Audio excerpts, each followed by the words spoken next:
So this is my first Mother's Day without her. She joined the First Unitarian Church of Los Angeles when she was quite young. We didn't have Unitarians aligned with Universalists yet, so it was just the First Unitarian.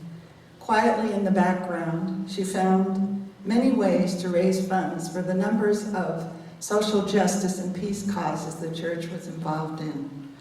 In particular, I recall the hours she spent helping to raise funds for something called the American Committee for the Protection of the Foreign-Born. This was during the McCarthy era, the Cold War, when people were being called up before the House Un-American Activities Committee and accused of being communists or subversives or communist sympathizers.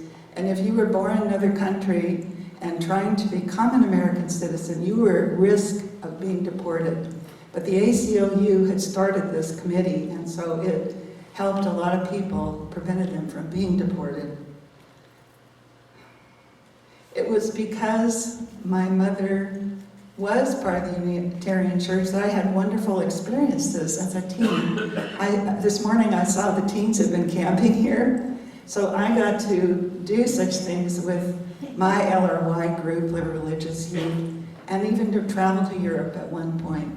And it was because of my mother's work and her association with the church that I met Pete Seeger. He came many times to perform in our church.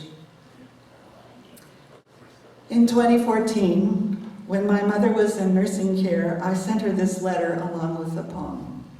Dear Mom, I appreciate so much growing up as part of the Unitarian Church. Because you were an active member, I learned about working for peace and social justice, and have always tried to live by and support those values.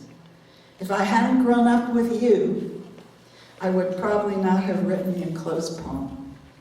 The original words are those of Julia Ward Howe. I am sending you this copy to say thank you for all you have accomplished and the values you have worked for. I am proud of that and of you. And this is my version of the Mother's Day Proclamation. Arise, all women on this day. Arise, all women who have heart, whether baptized by water or by tears. We will not let our questions be denied to calm our fears. Our husbands will not come to us for caresses or applause after senseless acts of carnage, even though these are the laws. Our sons shall not be taken to unlearn all we have taught of mercy and of patience. We will not let them be caught.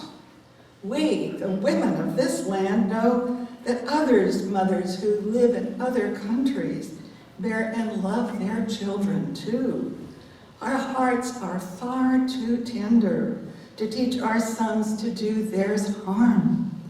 To injure or to kill them, we must rally to disarm. The devastated earth cries out, disarm, disarm, we must. Revenge does not redeem. The sword of murder is not just. Blood cannot wipe out dishonor with the violence of war, does not justify possession, not set right what's been unfair.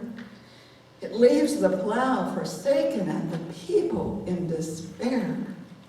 So, women, hear my call.